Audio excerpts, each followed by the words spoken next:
Lisa LaBelle, everyone. Recording. Hello, world. Welcome to the number one podcast in the entire world, the L4 podcast. We were number 2, and then we just jumped up the road to number 1. Thanks to you guys. Thanks to my audience. What's going on, everyone out there? I hope everyone is having a day. You know, just living another day in the life. That's what we're doing. That's what's going on over here. Let's get into the future past, a little retro. Yeah. Let's start it off like this. It's morning over here. In this timeline, space-time.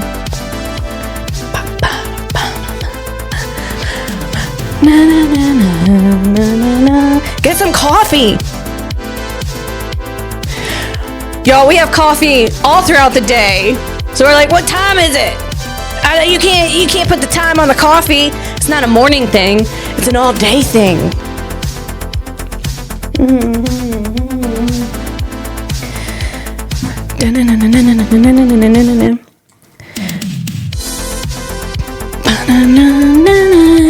What's going on, guys? How's everyone doing? Everyone's just doing their thing out there.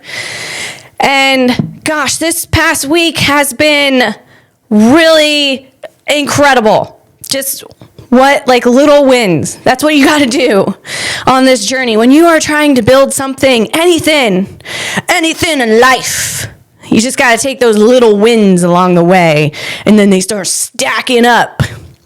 You know, I'm just out here on my pet dragon, soaring through space-time, playing chicken, trying to jump timelines. That's what you do. You're playing chicken when you're trying to jump the timeline that you were on. You're trying to jump over into another timeline to do something else. It could be a little dangerous. You got to take some chances. So here we are. Let's go. Let's get on our pet dragon and move throughout space-time and get on that other timeline. What else is going on out there? The hour of the tree pollen is letting up just a teeny bit. We see the light. Got a little cleared up. Oh, the olfactory is a little more happy today than it was last week. And my husband and I, we've been passing that Flonase around. Just been passing it around. Like, yo, you got that Flonase? You got that Scentsy mist? Hit me up with some of that. Give me a little 2 sprays in each nostril. That's what we've been doing over here. Spraying up our nostrils. Getting juiced in the senses. And gosh, what else is going on? Oh my gosh, I was able to do stand-up last week, and it was really fun because I was able to do stand-up 2 nights in a row, which is just such a rare occasion around here where I live. It's not like Austin, Texas, or New York City where you can go out. And this is what I heard. This is what I've been hearing around the folks that the comedians that do this over there in New York City and in Austin. That you can go out and there's multiple mics. You can go on. You can hit up like 3-4 mics in a row in one night. Let alone you could do it like back to back. Stack them up. During the week, you can go out like 4 or 5 days in a week and do your stand-up, and that's the way you get better. And I know that because I have experienced that, meaning I did a back-to-back, double back. I did a set at a theater, and it was really fun. And then I took a little piece of that, which was the best piece that hit, and then I did that the next night at Helium, and it was so good. I mean, and it got iteratively better. Like you work on something, and then you take the part, and then you make it better. And it was to experience that was so freaking amazing. I just love it. So I'm hoping, God, the universe, the stars aligned where it just so happened that I could do that. Like I said, it's a super rare occurrence. You can't do that around where I live. You can't go back to back on the stand-ups. But I was so happy to experience it because I got so much better. My set was that much better the next night at Helium. And I just hope that more opportunities like that come my way more often, that I can experience that whole like back-to-back thing, and then you're getting better every single night. Oh my God, so good. It's like when you go to the gym and you're working on something really hard, and then but you're noticing like you notice some gains, because you're doing it back-to-back. Kind of like that, a little bit like that. Jack. So, it's funny though, because there's a lot of people in the comedy world, like we're in my little comedy world, they just don't know where to place me. Now, I want to preface this with, there are a lot of supportive people. I have a handful of people who are super supportive of me, which I'm so grateful for. But there's also a lot of people who they just have no idea where to place me. They don't, they don't understand I'm doing something new. They don't like it. They don't like that I'm exploring a new frontier of the comedy world. And they just have no idea like what box to put me in. People like putting people in boxes so that they feel better about themselves, that they figured someone out. Oh, I figured you out. You go in this box. Now get away from me. You're in this box, dismissed. So they put me in a box. They just write me off. Some of these comedians, some of these people. And then they put me, they're like, that can go back out and that can go in the dumpster. And yeah, I get that feeling. And you don't need to smash people in boxes just to feel better about yourself. Just see what's going on. Are people, what are they doing? Wow, that's interesting, right? That's an interesting thing they're doing. They're working it out. They're trying to get better. Don't put them in the dumpster. Don't put them in the alleyway in the dumpster, because guess what? I pop back up on that stage. That's right. You thought you put me out in the dumpster? Well, you're going to see me pop back up on that stage, buddy. Boy. I'll be up on that stage doing my science and technology bits. I'll be wearing my new shoes. I'm not wearing shoes now, but I wear shoes when I go do stand-up, and I wore some new Nikes. Yeah, these Nikes, these shoes are made for stepping on biatches' necks.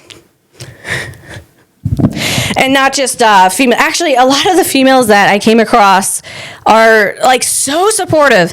I've came across ones that are not at all, but more often than not, the females are like super supportive. I have a handful of guys that are super supportive, and I am really appreciative of that. But all you other people, I see you lurking around on my socials. I see you over there panning around on my socials, not giving me any love. There's a handful of people that do, but the ones that don't, I see you lurking. You don't even acknowledge. You don't even give me any support. And I give you support. You don't give me any back. So you know what? You can go pound sand. You think you the man? You can go pound sand. I've been, when you start comedy, you're going to go up, you're going to eat some crow. You're going to realize there's a bunch of people out there who are way better than you. You're eating some humble pie. Well, guess what? I've been doing that. I see what's up. You take it seriously, and you are appreciative of the gifts that the Lord and the universe give you. Those little nuggets, the little gold nuggets, those jokes, and you humbly go up on that stage and you do your best. That's what I've been doing. So guess what, all you lurkers, all you guys panning around my socials, not giving me support and love, it's time for you to eat some crow. Because I'll be popping back up on that stage. You don't think Lisa's going to be there tonight? Hello, I'm back. I'm back, Jack, and I'm stacked.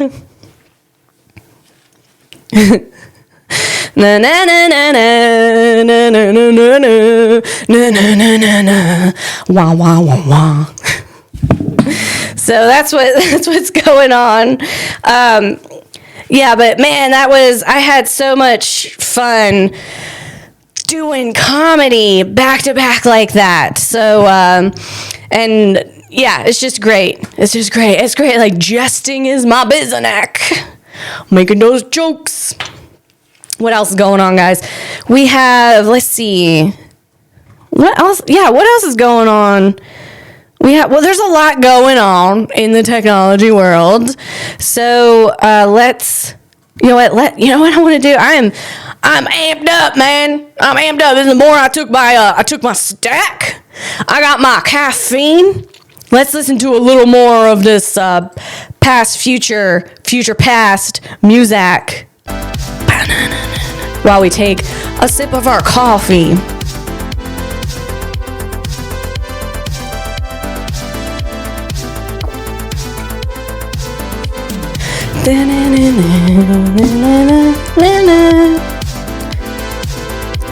Oh, do you guys know who Brian Johnson is? Brian Johnson, he's that longevity guy.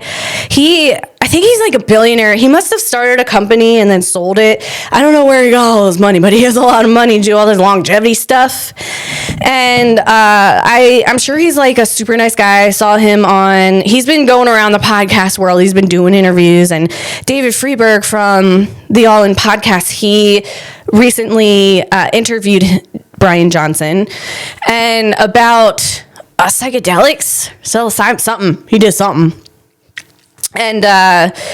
And it's funny because I think he was saying, what I'm thinking here, guys, let me get you in on this. Let me get you in on the inside of my brain.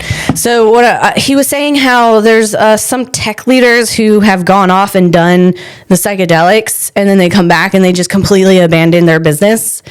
And I heard Mark Andreessen, am I saying that right? Andreessen Horowitz, that's the VC, Mark's firm, but Mark Andreessen was saying, he was in an interview, and the dude that was interviewing him was like, would you ever try psychedelics? And Mark's like, have you heard of all these tech guys, these tech entrepreneurs, or these VCs that like go out and they do it, and then they completely abandon their business, and their business falls completely flat on their face.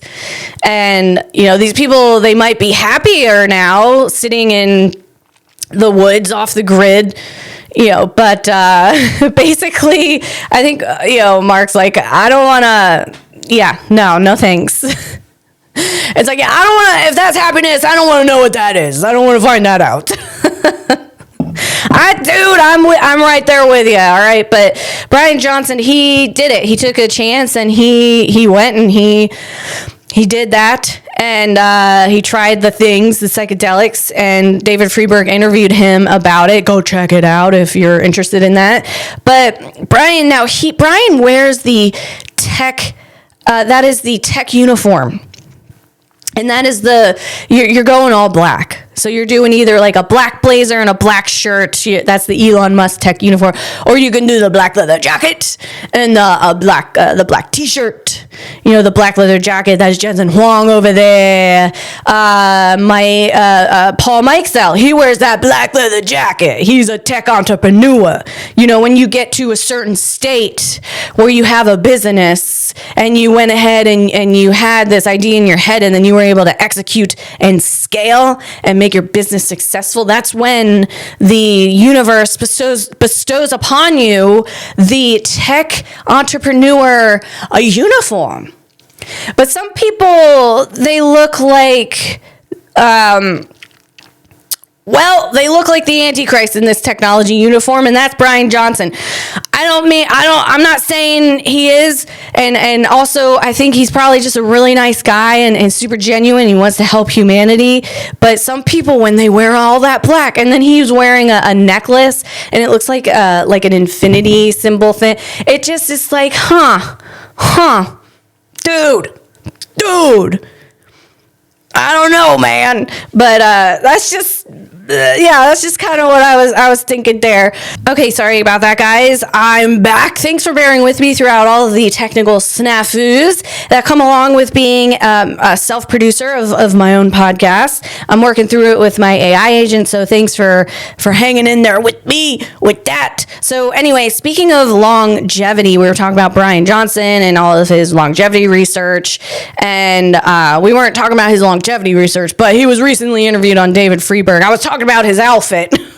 His outfit. But speaking of longevity, there is a clinic, a functional medicine and longevity clinic in Austin, Texas called Ways to Wells. And the CEO is Brigham Bueller. I hope I pronounced that correctly. And I think I did.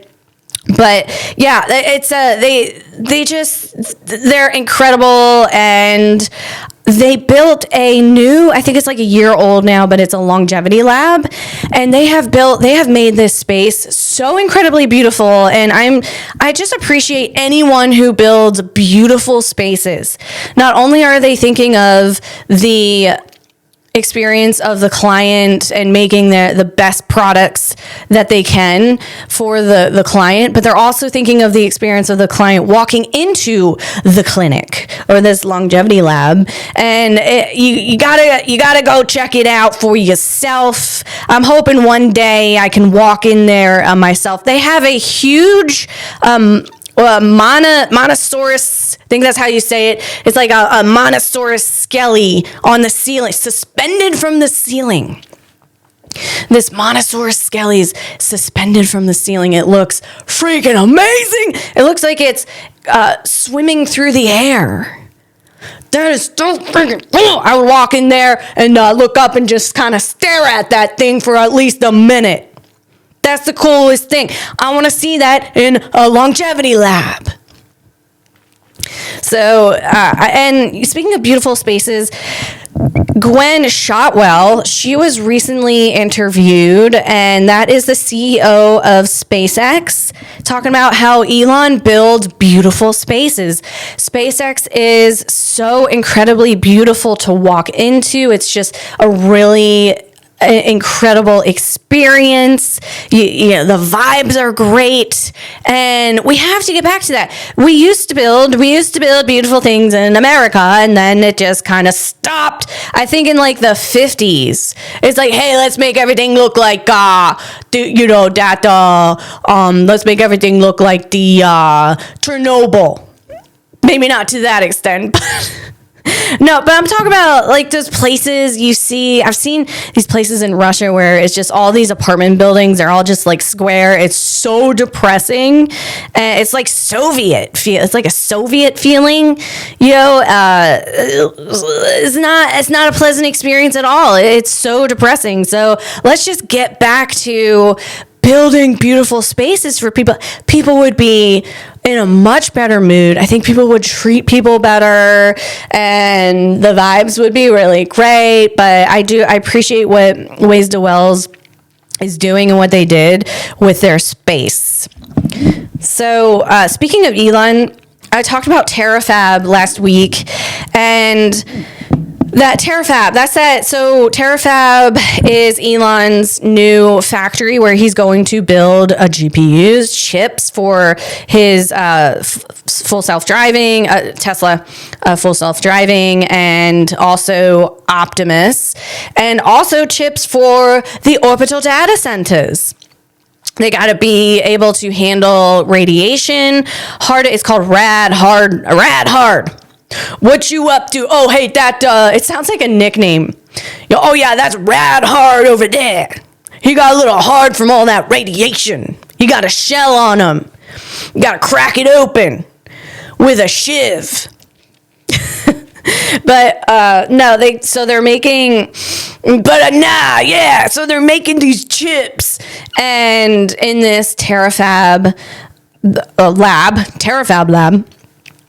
And so, but what I was thinking, because he needs so many GPU chips, and for the AI and robotics revolution that is ensuing upon us, and he would say to Samsung, he would say to Intel, he would say to the Taiwanese semiconductor manufacturing company, hey, I need you to make more chips. Like, however many chips you can make, however many you can crank out, I need all of them. Give me all of them, and I need more. Can you guys figure out how to make more? And they weren't doing it. So then he went and he did it himself. If they're not doing it and you have a timeline, you have to progress your timeline. Well, then you gotta make it yourself. And that's what he did. But I just was like, why didn't Samsung or Intel do that? Why didn't they make a terafab lab? They had the demand, they have the demand. And it's just wild to me that they didn't. Now this is what I'm thinking up. This is what I postulated. Maybe they were thinking about doing that. Maybe they even had some plans. They had some plans drawn up. They drew them up. There was someone in a basement with one of those tables, and one of those CAD tables, and they're just drawing them up, and they're coloring each of the little steel. The steel beams that's gonna hold this side up in the new lab. Maybe they were thinking of it, but they never did it. And then Elon's like, you got, what are you doing? I'm making myself. And I'm kind of juxtaposing this with something that I heard Jeff Bezos say. And Jeff Bezos, he was saying that a slow decision is the worst decision. You can make a fast decision and it could be wrong, but you're able to turn that around pretty quickly. 9 times out of 10, 99.9% of the time, if you make a wrong decision, you're able to turn that around. It's not going to be catastrophic to your business or to your life. But if you sit on it and sit on it and sit on it, that's going to be catastrophic to your business and to your life. So I just wonder if they've just been sitting on it, and that could happen. I've been moving on. We're going to move on. I've been looking at here. Using AI, I've noticed with my research, and you have to really push back on AI to not be so agreeable with you. Now, Grok is really good at that. It will say no. Perplexity's pretty good at it.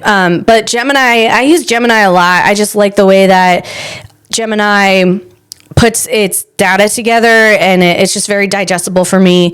And Grok does it too, but then I got to be cross-referencing through all of my AIs anyway. So I heard on the podcast called the AI Daily Brief podcast, and the host was saying how AI he was talking about how to navigate AI. It's highly impressionable, but highly steerable. So it just AI just wants to please you, basically. So a lot of these models just want to please you. So what I'm saying is you could be asking it something, and then it'll be, it'll be this. It could be wrong information. And also it will be very confident that it's right, especially when it's wrong. Be no, yeah, definitely it's this way. I was asking it about the CEO of Scout AI. I know that it is Colin Otis and Colby Adcock. Yeah, that's right, Brett Adcock's brother over there. But Gemini gave me, Gemini gave me Adcock, but it didn't give me the second one. It completely hallucinated a fake person, a fake number 2 CEO, a fake founder. It was Colby Adcock and then some Dan Harris or something. And so I knew though that was wrong, and I was this is wrong. It's oh, my bad. Whoops, mea culpa. I'll go eat some crow a little bit. But it's dude, what the heck? So you have to be able to, what you have to do is you have to make it, you can't say, hey, be a little more like critical, because then it's only doing that because you told it to do that. It's not doing it because that's the way that it's thinking through situations. Does that make sense? So you have to pit it against, like, you have to put back into a corner and make the AI make a decision. So the best way to do it is to steel man 2 points, like have it argue 2 points and make it pick one. Because if you don't make it pick one, it will just be kind of like cherry picking from each point, say which point is the best. So for example, I was asking about LiDAR and camera vision. Which one is actually the better one? What one would Gemini use if it had a fleet of autonomous vehicles? Would it use LiDAR or would it use camera vision? So I had it steelman the point. I said steelman the points and then pick one. And that's what you do. So that's just a tip. That's a tip on that. What else is going on? Okay, so yeah, let's get into, oh boy, guys, I talked about Olaf last week, and Olaf made a debut at the Nvidia GTC conference with Jensen Huang, because the Disney people, whoever the Disney people hired, trained it in the Nvidia universe, Omniverse, Nvidia Newton. So Olaf was up there on stage, and Olaf has been rolled out at the Disney in France, and we have a little problem here. This is what happens. I mean, this stuff happens. We're working through the kinks. It's I'll pull it up here. Let's see. So we got Olaf. He's standing there at Disney. Is it Disneyland or Disney World? Anyway, it's over there in France. Oops.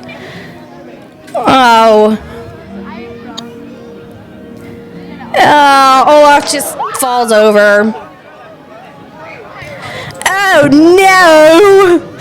Olaf from Frozen just fell over and he's frozen. He just froze up. I think what really happened, though, it's over in France, okay? Maybe he was working perfectly fine. Anything could have happened in France. He could have, maybe he got a baguette stuck in his craw. Maybe he started adopting that laid-back, lackadaisical France work culture over there, and he's like, I'm done with this for today. I'm gonna take a little nap, nappy nap. Maybe that happened, but I'll keep you posted on Olaf Bot. Okay, so we're talking here Elon Musk's vision of Optimus. We're talking about space. Yeah. That's my favorite subject to talk about is space. Yes. Oh, yes. Oh, let's get a little more, what we need? We need a little more energy over here. Let's get some energy. We're talking future past. More coffee? I think so. I think we need to get a little more cranked up over here. Let's get some more coffee.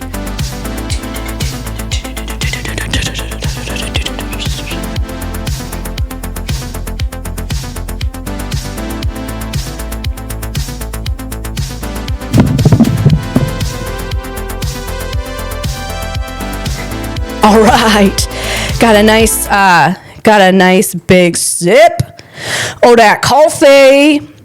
Okay, let's talk about the von Neumann probe status. Yes, I said the word probe. Okay, it's I don't know what you think it is, but I don't think it's what you think it is. So let's get into that. Here we go. Here we go now. Oh, God. Oh, my gosh.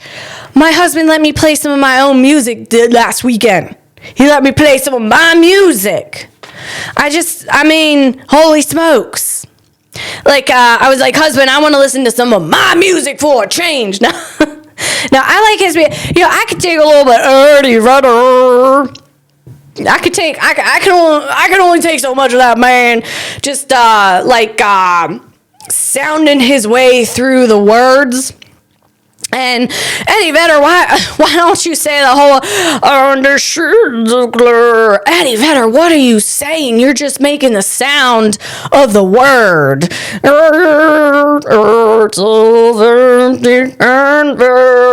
I'd like to interview Eddie Vedder sometime just to see if I can make out what's going on over there. But you can't do that, Eddie. Oh, yes, I can. My bank account says I can do that. That's what's going on. Anyway, so I'm not saying the only music that my husband listens to is Eddie Vedder. It's probably like the lower percent of it.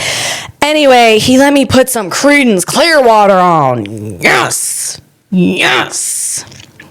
Fortunate Son. Boy. Boy. I ain't no fortunate son.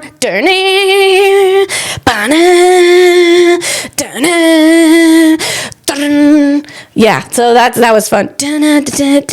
Okay, I sound just like it. Like if you close your eyes, it's like it all just comes together. Just the tempo and pitch. It just all comes together in your head, and you're like, that's Creedence Clearwater, Fortunate Son. So now I can see why my husband maybe doesn't want to listen to my music, because actually while he's singing, I'm also doing that, like. But he does put his foot down on Meatloaf. Not gonna listen to that. It's which is funny, which is kind of getting myself together here, guys. Bear with me. Bear with me with this top. Okay, we're good. So what I'm saying is he puts his foot down on Meatloaf and it's funny, it's kind of ironic because Meatloaf got that I would do anything for love, but I won't do that. And my husband's like, I would do anything for love, but I won't listen to you, Meatloaf. So that's where he puts his foot down. But he did let me listen to a little bit of my old school D12, little bit of Eminem. And he will let me put a little bit of Boston on once in a blue moon. So that was a fantastic time this weekend. And okay, getting back to the von Neumann probe. Yes, the von Neumann probe status and self-replication, because I love talking about space. Space. What are we doing, guys? Again, what are we doing? We're on our pet dragons, soaring through space-time, playing chicken, trying to jump timelines. That's what we doing. Yeah, let's go. Okay, so the von Neumann probe status. How many times am I going to say that? That was thrice. That was thrice times. Elon Musk's vision. Now, the von Neumann probe, this is the theoretical, traditionally, these probes were envisioned as self-replicating spacecraft that travel to other star systems. Musk's version is more of boots on the ground or bots on the ground. He views Optimus as the essential labor force that solves the labor to resource equation on Mars. Now, in this little video that someone had put together, you see a bunch of Optimuses. They're on a conveyor belt and they're self-replicating. They're jumping off the conveyor belt and they're getting to work. That's what we should take some lessons from that Optimus. Just get to work. Get to work. So I think that's really cool, and that's another reason why Elon Musk is making this terafab, because we need chips at a rate higher and faster than all of the chip makers in this world can churn away. So he needed to make more chips so that we can do this. It's not like we can't just sit here and wait around. It needs to be done now. There's a window of time that we need to get this done, and that window is closing very quickly. So we have to get this done now. That's what I believe. That's what I'm saying. I think that's the Fermi paradox. The Fermi paradox, there's a window. there's a window of time that we have, that humanity has to make ourselves a spacefaring civilization. And Elon believes that we got to get on down the road. We got to get on moving and be as efficient as possible with it. So Musk's goal is for Optimus to eventually mine raw materials on a planet like Mars, refine those materials, and use them to manufacture more Optimus robots. By decoupling economic and industrial growth from the human population, which is limited by life support and biological reproduction, a small seed of robots could exponentially build the infrastructure. Exponentially, guys, means if you go ahead and you come across a pond with lily pads, and only half that pond is full, and then you go to bed and you wake up, and then the whole pond is full of lily pads. That's exponential growth. It's very fast. So exponentially build infrastructures, factories, power plants, and habitats needed before the first million humans arrive. And we're talking about the pioneers of space, the space frontier. And that is my belief. That is the next, what is the next labor force going to be? What are we focusing on? Well, space. We're seeing it happen with these orbital data centers that I had talked about last week. Jensen Huang, he announced his orbital data center plan for his graphic processing unit, the Vera Rubin. It's not only a graphic processing unit, it's also a computer, a CPU, and that has never been done before in history. Yeah, but leave it to Jensen Huang to get that done. So what I'm saying is, it's happening already, and Elon Musk has already talked about orbital data centers. There's a company that I talked about, Orbital Robotics. They're also thinking through this next frontier space. There's a company, Joel Sorwell. Oh man, I'm not getting his name right, but he is basically has a data mining company. Data mining. What am I? Data mining. Asteroid mining, not data mining. Jeez, everyone has a data mining company. What? No, I'm talking about an asteroid mining. He got a company that's gonna go up there. You're gonna go ahead and mine some asteroids. Dynamos A and Dynamos B. That's the asteroid redirection mission. That's what NASA did. Was it a few months ago?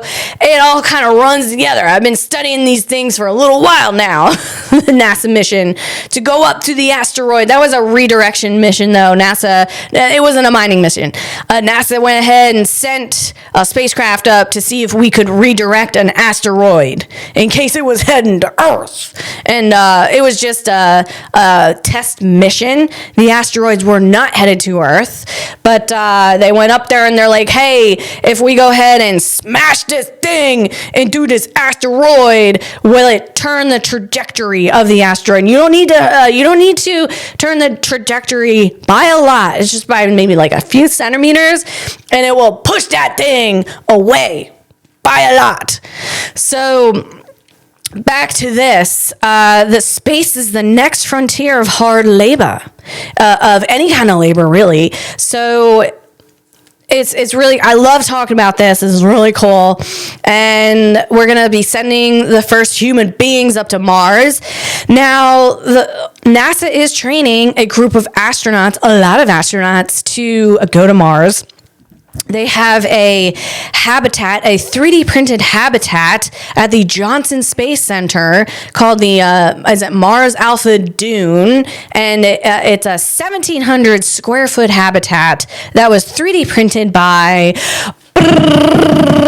Icon. You've heard me talk about Icon before. That's a 3D printed company right over there, and the CEO of Icon is Jason Ballard.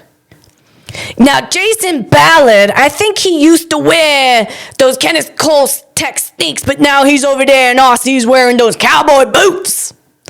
That's what he's doing. He's printing things with his Vulcan. That's his pet. That's the 3D printer. his pet Vulcan. And Vulcan got that concrete called lavacrete. They make that lavacrete, put it into the 3D printer, and it 3D prints buildings. So it's really cool. So that's what he did. He's involved in space because Jason Ballard mentioned that in an interview with Leslie Stahl at 60 Minutes. He wanted to be an astronaut. And he didn't say this, but this is what here's the thing. I wanted to be an astronaut. And then I realized when I grew up what an astronaut actually is. Is actually an astronaut. What is an astronaut? What do they do? Well, they go up into space into a tin can that was built a really, really long time ago called the ISS. And before they go up there, they're handed a jar of jellyfish eggs, and they're like, hey, take this with you. And then when these jellyfish eggs hatch, you go ahead and you record everything that they're doing. We want to see how they grow and live in microgravity. And that's what being an astronaut is. Come on. I wanted to be an astronaut because I wanted to go explore new frontiers. I wanted to go explore the new free world. That's right. A new futuristic free world where you start all over with new technology. You're up there on Mars and you're walking around. There's no oxygen. You gotta be a survivor. So that's why I wanted to be an astronaut. I wanted to live in new habitats that no other human being has ever lived in before, up in microgravity. I didn't want to go up to the ISS and look at a bunch of jellyfish eggs hatching. Here, take some of these. We got some onion seeds and potato seeds. We just want to see if this grows. We got some hydroponic lettuce. I need you to record all the things that it's doing, all right? I mean, God, that's what an astronaut? Come on. And then maybe your retina detached from your eyeball. I don't know if that's reversible, but, we'll come back to Earth. We'll see what we can do for you. Also, you can't use your legs. If you're up there for a while, you can't use your legs when you come back to Earth. You got to be in a wheelchair. You got to build your muscle back up. Your spine is going to elongate, and you are going to age by a few years because of that radiation hitting you. I mean, come on. What is that? When I was a kid, astronauts and all of the cartoons and all of my books that I read, it was, they were exploring things. They were in their spaceship with their TARS looking thing, the TARS thing from Interstellar. And they're headed on up to new worlds, and they're like, hey, TARS, let's go to Mars. And TARS is like, yes, TARS on Mars.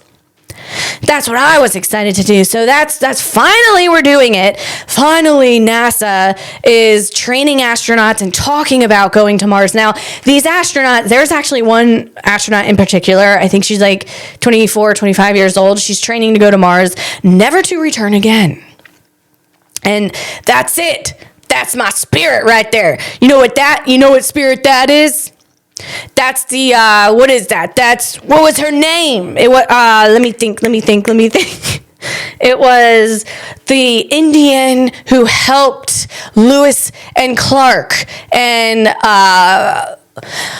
come on, vectors, work for me. Is everyone screaming the name at me right now? Of course, Pocahontas is in my head.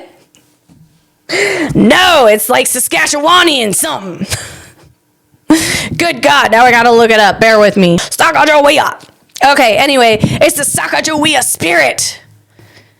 The pioneering, frontier exploring spirit. So that's super exciting. And again, so back to Icon, Jason, his company, Jason Ballard over there, wearing those cowboy boots and that cowboy hat. He printing stuff for space, and that ties into Elon Musk's vision that von Neumann probe status, the self-replicating vision.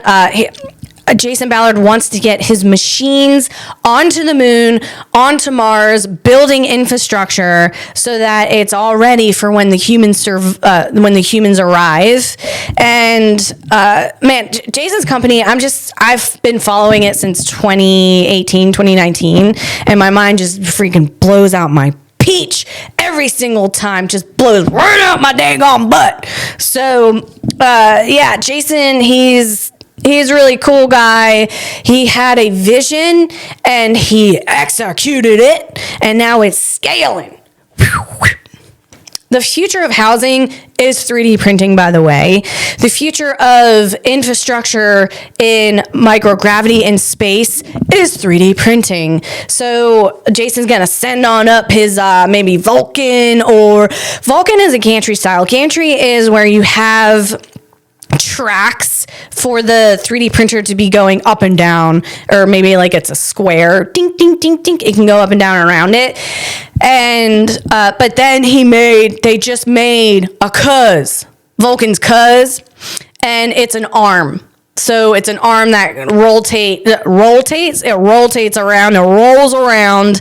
It's a very tall arm, and it can go ahead and print a bunch of things, and that might be a little easier or better to put on space instead of this whole like gantry style thing. But these things can go in treacherous conditions, and Jason, he had his Vulcan out in Mexico over there. He was helping in very poor areas, in very hard to reach areas, and he was printing homes for the homeless out there. Also, he's working with people in Austin, Texas. He has already printed homes for the homeless, for people in Austin, Texas. Great, incredible thing that they're doing. And he has partnerships with NASA. They actually, the way I found out about Icon was because back when I started studying and researching space engineering in 2019, Icon entered a NASA contest. It was a 3D printing Mars habitat contest that was open to the public. So Icon went in there and they started printing things, and they placed, and that's how I found out about Icon. I've been following them ever since. I'm a super fan. Jason Ballard, I'm a super fan. And now Icon has partnerships with NASA, Project Olympus, currently working with NASA on Project Olympus to develop additive construction systems that use lunar regolith, and that's moon dirt, as ink. So meaning when they get up there, they got to use what's up there. They have to use that's part of that. Like, it's a fundamental requirement for a von Neumann system to work, is to use what's already there. You can't be taking a bunch of things with you because it's just too much rocket fuel. It's too heavy. So when you get up there, you got to use what's up there, and they're already trying to work this out. Like, how can they turn moon regolith into lavacrete, or some kind of like solid thing, some kind of solid material that they can use to print those 3D structures, those houses or buildings on the moon or on Mars. So, I mean, I'm super excited about that, that idea. So let's see. Let's move on. Let's get on down the road. Actually, guys, we're going to take another break.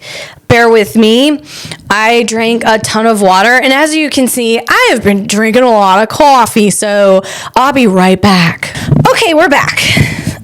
What were we talking about? We weren't. We didn't move on to the next subject yet. But here we go. We're going to get on down the road. We're talking about robodogs. Yes, robo security dogs have been They have been spotted in the Atlanta streets. Yes, we have those security dogs. They're robots now, and they're walking around construction sites. Construction companies are hiring these robodogs from a company called Undaunted in Atlanta to patrol the area so that all the things don't get stolen, because that's a big deal. I know when I worked for a trenching company in Philadelphia that they did a whole lot of like retrofitting and trenching in the city, and it was a real problem that people would be stealing the equipment. They would even try to steal like the $1 million trenchers. I call them trenchers. They got the bucket on them. They're a big old machine. But yeah, they try to steal those Bichons right out that construction yard. So you can imagine it's just as bad in Atlanta. So yay! Every city has its problems, and that's probably the same problem throughout the board of all the cities. So that's what's going on, and they got some robo-dogs walking around. Now, the robo-dogs, if they see someone stealing, they have a siren going off. Boo! The cops are coming. Put the thing down. So these robo-dogs, they can be... they definitely can be like someone's watching them. They're watching what the robodogs are seeing, and they can also talk through them through a speaker. So like someone can they also can get in there and take over the robodog and teleoperate. So they're autonomously walking. I believe they're autonomously walking around, but someone is definitely in a booth somewhere in a dark basement, watching all of them, and they're able to teleop into each one of them, and they're able to do what they need to do if they need to do it. Does that make sense? So these robodogs, now they get a little weird when they come across one of these robodogs out in the wild, because this one in particular, it's the Unitree Go 2, and it has like this ring light head. It's like very, very bright and glowy. And if it looks at you, if it turns your way, it could be a little eerie. And I don't know if that's because of, probably some of that is from the Black Mirror episodes, but also I think just people just innately are like, this is a robot, I don't know what it's going to do. And then their fight or flight instinct kicks in. So, but this video here shows someone in a car, and they honk at the dog. All right. And then the dog turns towards them, and then you could see she's a little frightened. Why are you honking at a dog, lady, if you're not ready? You better come in heavy or not at all. That's what that dog's saying. So don't be honking at robots if you don't want them looking your way. That's all I'm saying. The robot looks her way, then she gets scared. But then I thought a really great thing that happened was whoever was teleoperating it, they waved. They used a little donkey paw and they waved to the person. And that was a really smart move, boy. Because you want to desensitize the human beings of these robots. It's like taking a wild horse. You got to desensitize that Bichon. Or a llama. Llamas, they don't like puddles. If you take a llama and you try to make it go across a puddle, they ain't going to go across a puddle. So you got to desensitize these human beings to these robots. So here we go. Let's watch this. Bro, this is security right now.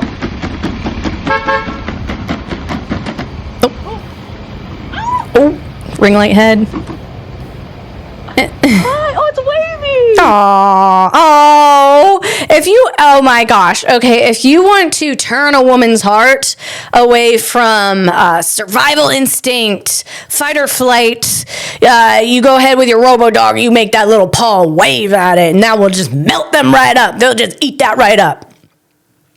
Because that's really cute. We all want to see a little robo-dog do a little wave like this. It's just the cutest thing in the world. Yes, I got to see that robo-dog waving at us and just going like this. I just want to take his little paw and give it a little kiss. It's so cute. So that was a good move on your part, guys. Like I said, this company's called Undaunted. It's an Atlanta-based company, officially Undaunted Robotic Security. You're going to notice one thing on the back of this Unitree Go 2 back. It's got a Joan on there, and what I mean by that is LiDAR. It's got this LiDAR, big old Joan on there. And Joan, that's J-A-W-N. You know what a Joan is? That's anything. It's a noun, a person, place, or thing. And that originated from Philadelphia. That Joan. And that probably originated over there in the early 2000s. And you can use that, John, like you're getting a hoagie, and you're like, put that on a seated Joan. So in the case of this Unitree Go 2 security robodog, with that LiDAR, where it'd be like, it's got that LiDAR Joan on his back. Jack, it's stacked. It's stacked with that LiDAR. Now, the good news is, folks, now you might be watching this and you're like, oh my God, robodog, oh my God. Here's the good news. If you see something like that on his back, and you've seen this on Waymo, they got that big old Joan on their roof. That's LiDAR. You know how I feel about LiDAR with an autonomous vehicle. Don't get into it. That's how I feel. If you have a vehicle that's all camera vision with a really good AI brain, like the Tesla robotaxi, go ahead and get into that. Don't get into Waymo LiDAR. That's a bunch of crap, Jack. So the LiDAR, the good news about this LiDAR, folks, don't you worry. You can hear them coming. Yes, you can see them coming. Excuse me. LiDAR it emits infrared. There's no way around that. So this is why companies like Scout AI they make an AI brain for defense use with their fleet. They like drones, utility vehicle, all-terrain vehicles. You could put the Fury brain and all this stuff in defense. They are not using LiDAR because LiDAR can be heard and it can be seen from a few miles away.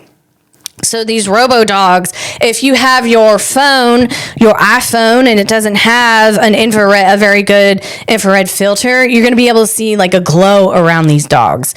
Now, if you don't have a phone and you have a photodiode measures sound, you can hear these robodogs coming from a little far away. And that's a Trumpism.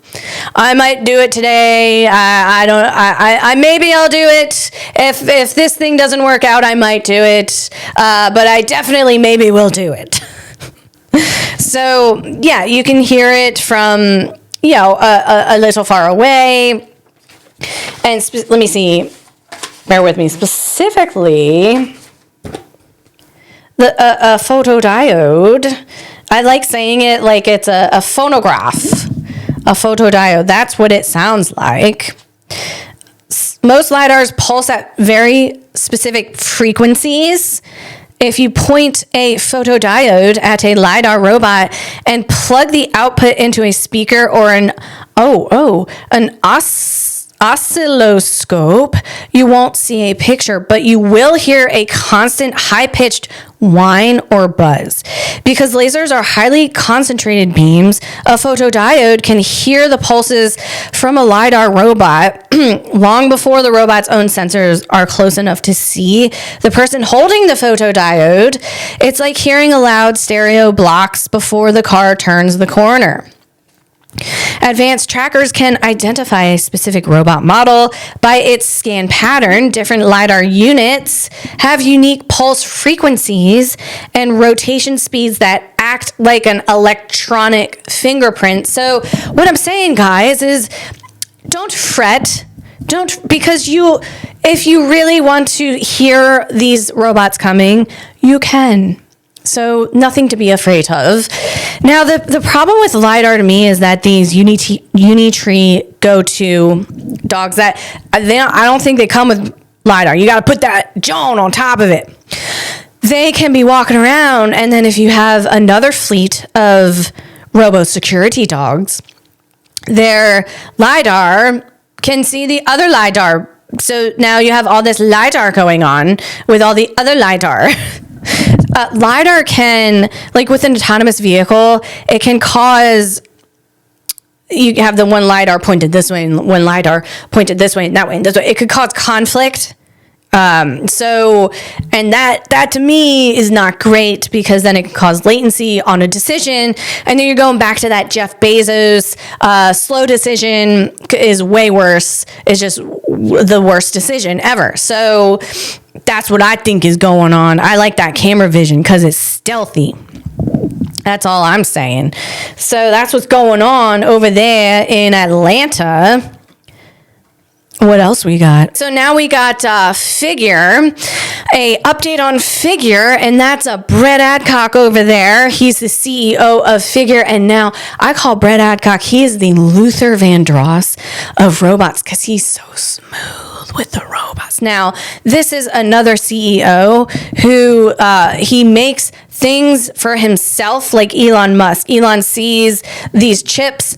They're not being made fast enough. They're not being made even maybe the way he wants them to be made. So Elon, he gonna make himself. He's gonna make them himself. Elon, he gonna make those rockets himself. A lot of very ambitious, very high IQ technology entrepreneurs who are able to execute a vision.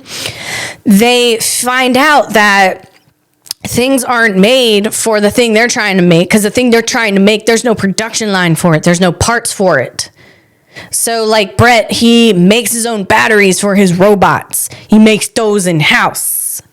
Brett, he used to work with OpenAI, and he was on the Sean Ryan Show podcast, and that's what I'm about to talk about. Figure, he brought a figure with him to the Sean Ryan podcast. Sean Ryan's mind blew out his butt, as mine would do if I saw a figure, if Brett brought Figure to my podcast. And he debuted Figure's push recovery. And so what I'm saying is that Brett used to work with OpenAI. He was talking about this on the Sean Ryan podcast, but there's just a bunch of factors what happened, and they had to cut ties with him because OpenAI was not the best thing for Brett's business. And so, I mean, who cuts ties with one of the biggest AI companies in the world? You know, Brett, he does that. And then he's like, we're going to go make our own neural net. That's what we're going to do. And that's what he did. And he made Helix. Helix is the brain of Figure. Helix lives at the BotQ factory, and it has that 3-system architect: System 0, System 1, System 2. System 0 is that fast thinker. So it's that reflex thinker. That's what this push recovery is mostly demonstrating here. System, the fast reflex thinker. So, you know, Figure, he over there, and he's holding himself well. He got that gate, and then he's pushed a little bit, and he kind of goes back, and then he comes back up, and he recomposes Figure, and then Figure, he got that slap gate again. That gate slaps. But Figure, he's not going to be pushed around like Babushka over there. He's not going to be all pushed around town like that. He's going to hold his ground instead of being all pushed around town like a Babushka. So here we go. This is the video of Brett with Sean Ryan and doing that, showing that, displaying the push recovery. Now, remember, Sean Ryan, robots have the best memory. So when you get yourself a Figure, I would just kind of sleep with one eye open. That's all I'm saying. Here we go. Oh yeah, it has push recovery. Give it a little push. Give it a little push. I mean, a little harder than that might be nice. Yeah. Dude, what? Yeah.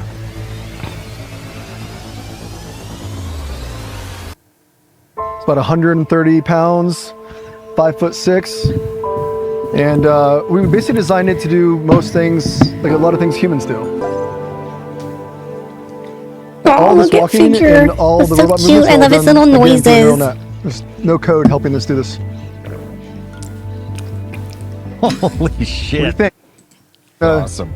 You want one? That's Oh, what yeah. that the neural net. That's what I was talking about. He built it himself. So he's over there, and Sean Ryan gives it a little push, like, "Oh my God, you want me to push this thing?" And so he gives it a little tap on the shoulder, and Brett's like, "Harder than that, boy. What, you think my robot is some kind of babushka wimp? Huh? Push it harder."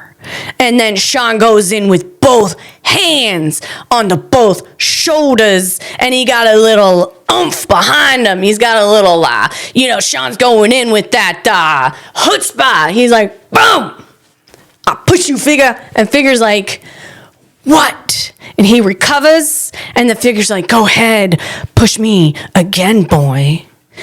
Figure got an appetite for the push. He wants the push. Figure's over there, and he's getting all juice in the jaws with these push recovery. He likes it. Now, I was watching this. I'm like, that must take a lot of energy for Figure to recover from a push. And it does. And but it's working on that system, that 3-system architect. Like I was saying, the system 0 is the reflex. It's like the fast movement. It's the high frequency layer that handles locomotion, that's a movement, and push recovery. It runs at roughly 1,000 hertz. That's calculating 1,000 times per second. So when Sean Ryan pushes the robot, System 0 reacts before thinking, before the thinking part of the robot even knows what happened. So let's see. System 1 is the habit, the handles, that real-time action, chonking, that chonky, do it, the truffle shuffle. That's what I think of when I think of chonk, and that's from, you guys know what that's from, the truffle shuffle. Real-time action, chonky. So that's that System 1. It's got that real-time action chonking. Guys, I've talked about this. You know what this is, but I'll go over it again. So because we're gonna get this thing, this real-time action chonking, they're gonna get that drilled into our heads. Man, it's gonna get on up in there, and it's gonna be staying in our vectors. So the habit System 1 handles the action chonking. It's grouping complex motions into the movement required to execute that step smoothly. Then you have the System 2, that's the reasoner, that's the precision. That takes a little more energy to think through. That's the thinking part of the brain. This is the Helix model, the vision language action model. It's slower but smarter. It sees it sees Sean Ryan, understands he is a human interacting with it, and plans long-term goals. So you have the Jetson Thor chip. That's what Figure is using. And it provides up to 2,000 teraflops. That's trillions of operations per second of AI performance. So we're talking like you need some torque, right? So pushing a 150-pound robot humanoid requires an immediate massive burst of torque in its joints, and a robot joint is called a actuator. They're electric, obviously. You don't see him walking around with a plug like an old school vacuum. Okay, you don't see it walking around with a plug like one of those electro, what were they called, those old school vacuums? Electro something. So it's electric. It needs a massive burst of torque, rotational force from its joints, basically. Like, bah, bah, bah, bah, bah, bah. Do humans have that? I think it's doing it better than a human. In its hips and ankles. The power spike during a recovery event, push recovery, the battery must discharge a high current spike to the motors to counteract the gravity shift. Figure uses custom design high torque density motors to ensure the robot doesn't fold under pressure. You saw that Olaf falling over. Olaf don't got, wait, what figure got. That's all I'm saying. And instead of this real-time action, instead of calculating every single joint angle from scratch, the robot uses action chunking to pull a pre-learned balancing sequence and adapt it instantly to the specific force of the push. And that's what that GPU is doing in there. While traditional large language models use tokens for text, Figure uses multimodal tokens, and that's representing images, joints, positions, and sensor data. That's wild. In a high-stakes moment like a push recovery, Figure is likely processing a stream equivalent to thousands of tokens per second to map its 3D environment and its own center of mass. That's what's going on. So every 5 milliseconds, the robot checks its posture. That's this locomotion manipulation. So every 5 milliseconds, the robot checks its posture. This frequency is the sweet spot for human-like fluidly. It's fast enough to feel live, but efficient enough that the Jetson Thor doesn't overheat. So there's a lot going on, and it's going through a lot of parameters, and I'm going to go over parameters here. You have to have a lot of parameters in order to have a smart AI model. And okay, so especially an end-to-end model, which is what Helix is. An end-to-end system is something that it basically, instead of translating the world into a map first, the AI reasons through the visual data directly. It's much more like how a human drives. When you see a ball roll into the street, you don't concisely label the object, calculate the trajectory on a 3D grid, and then send a signal to your foot. You just see the intent of the situation and react instantly. So end-to-end handles edge cases that modular systems can't. And that's the old school, like modular is the old school where you have basically it's a perception box, a mapping box, a planning box, and a control box. Like you have these all modular things that the module takes in the camera data, then the mapping module takes in the objects and places. Then the planning box module looks at the map and decides the best path to take. And then you have a control box, and this is a whole separate module. It finally tells the wheels or motors how to turn. So that's kind of old school and like probably quite antiquated. Definitely end-to-end systems that collapse all of the separate boxes into one single massive neural net.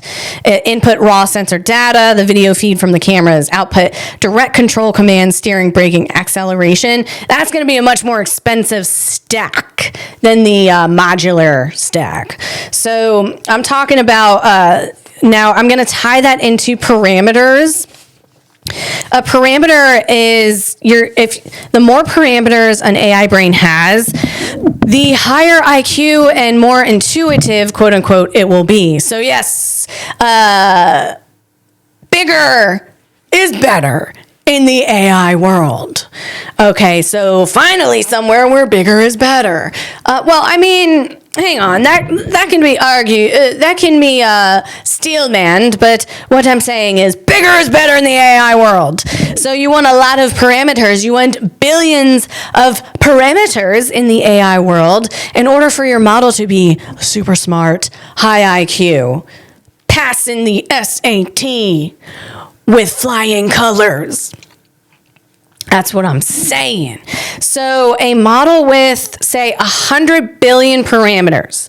What's a parameter, Lisa? You keep saying parameters. Now, think of it like this. If you're teaching a kid to catch a baseball, their brain is forming connections. One connection says if the ball is high, reach up. Another connection says if it's heavy, use two hands. Those individual rules or settings are what we call parameters in an AI model. In an AI model, a parameter is a tiny mathematical dial that the AI adjusts during its training. So imagine a giant control board with 100 billion dials. It's kind of hard to imagine, but I think of like what maybe 100 billion Lego pieces is, and then you put that on this board. And those are the dials. That's a lot of pieces. All right, so when the AI is learning, it turns the dials until it gets the right answer. Dial 1, is this green thing a bush or a soldier? Dial 2, if I hit this rock at 20 miles per hour, will I flip the truck? Dial 100 million, does the human sound annoyed or calm in this voice command? So as you can see, dial, if you have one dial, you're not doing much. If you have two dials, you're doing okay. If you have 100 million dials, you're trying to figure things out. You're trying to be intuitive. The more parameters you have, the more nuance the AI understands. A 1 million, hang on. This all happens in a fluid motion inside, like these dial turnings and parameters going on. In a traditional AI, a vision language action model, I talk about this, that's Figure. Over there, they are all mixed together in the 100 billion parameters aren't just for one task. They're all mixed together. The vision, the language, and the action. In traditional AI, these would be 3 different small brains. Remember those modules I was talking about? Trying to talk to each other through like a walkie-talkie. In a AI model with 100 billion parameters, it's one giant 100 billion dial brain that does it all at once, and then it's all happening in a fluid motion inside the Nvidia Jetson stored chip. Now specifically, there's a company called Scout AI. I mentioned it a little while ago, and they have their Fury brain. It's a vision language action model. Scout AI, that's Colby Adcock. That's Brett Adcock's brother. He's using that vision language action stack, Jack. So let's see. Okay. Let's move on. Oh, remember that Fauna Robotics? It's that cute little robot, Sprout, and it's walking around. I think it's like 5 feet tall, and it's like super soft. It could be, the video shows it like around children, and it has that 1982 cassette player as its head. Remember that? It's New York based. For $50,000, you could buy yourself a Sprout. Well, Amazon just bought them. Now they got Sprout. Now they got that robot walking around with that 1982 cassette player as its head. So I'll keep you posted on that. Oh man, so what else? So let me see what else we should get into here, because there's a lot going on. And we're already, I think, I do want to announce just real quickly, Brett Adcock, he has another update. He announced a company from stealth mode called Hark. Now, don't get this confused with Helix. Okay, Helix is the AI brain of Figure. Hark is also an AI brain. Different, separate entities. We're back. Sorry about that. Okay, so Hark, it's a newly launched AI company founded by Brett Adcock. Dude, Brett Adcock, he is just knocking them down one by one. He ain't clowning around. You know, maybe in Brett Adcock's beginning career, maybe he was out there eating a lot of crow, eating all that humble pie, trying to make a company work, and he did, and he sold his first company for a lot of cheddar. And now it's time for all those lurkers, those people lurking around his socials, those people just panning around, not supporting or showing any love. It's time for them to eat some crow. That's what I'm saying. Now they're the ones eating crow now. Because Brett, he just came out with Hark. That's right. Now, Hark, that's another AI brain. And it seems like Brett is hoarding all of the good AI businesses. He's taking them, he's executing and making them scalable over there. Brett's over there moon hoarding. He's a moon hoarding slob over there. He's hoarding Figure. He's hoarding making the batteries, Helix, now Hark. He's also got his paws in Cover. Cover is a really awesome technology that I hope gets integrated into Figure for security purposes. And all the other ones over there, Scout AI. That's right. That's what's Brett doing. I think Brett was born with 100 billion parameters in his brain. I need some more parameters. How can I sprout up some more parameters in my brain? I need another one, hundo, like a million, one of those jaunts in my brain. Come on, get stacked up, Buttercup. I need to get some peptides in my stack. Jack, maybe a little snorting a little bit of Cialis. Maybe that will help me get some more parameters in my brain. All right, so Hark launched publicly like last week, I think it was. After 8 months in stealth, Hark is a personal AI lab. So Figure focuses on the physical body humanoid robot. Division of labor. Figure is responsible for hardware, actuators, pixels to torque neural nets that allow a robot to move and do physical work. Hark is responsible for high-level reasoning, personal memory, and the human-to-AI interface. Notably, the hardware design led by, I can't pronounce this dude's name. Abidur, Abidur. I'm not even going to try his last name because I don't want to chop it up that bad. He's a former top industrial engineer at Apple who worked on the iPhone, and Hark is building that full stack. Stacking it up. It's stacked up. So they're focusing on let's see. Excuse me. What was that? They're focusing on a universal interface for artificial general intelligence. Hark aims to create AI that has a long-term memory of you, understands your habits, and can proactively complete tasks or think ahead of you. Now, we don't know a lot about Hark because they just emerged from stealth. Not a lot of information on it.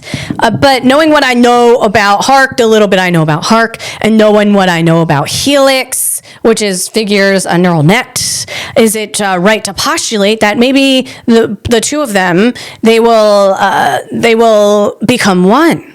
They will be integrated into the same system, like Jarvis from Iron Man. So I did ask Brett Adcock that question on X, and I'm going to see if he responds to that. So, because that will be interesting.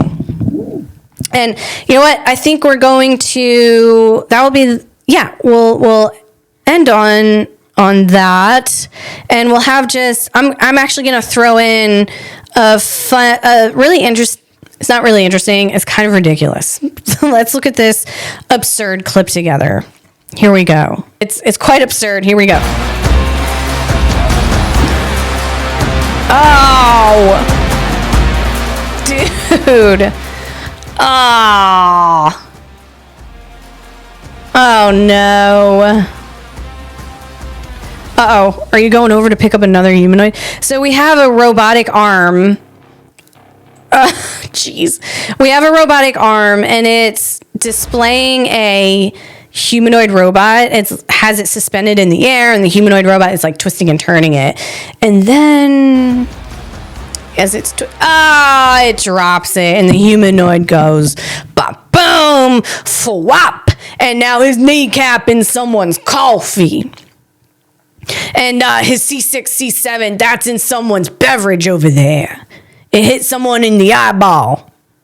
This humanoid who is on this robotic arm seems a little more like an indentured servant to me. So R.I.P., buddy. And on that, I'm going to end this podcast.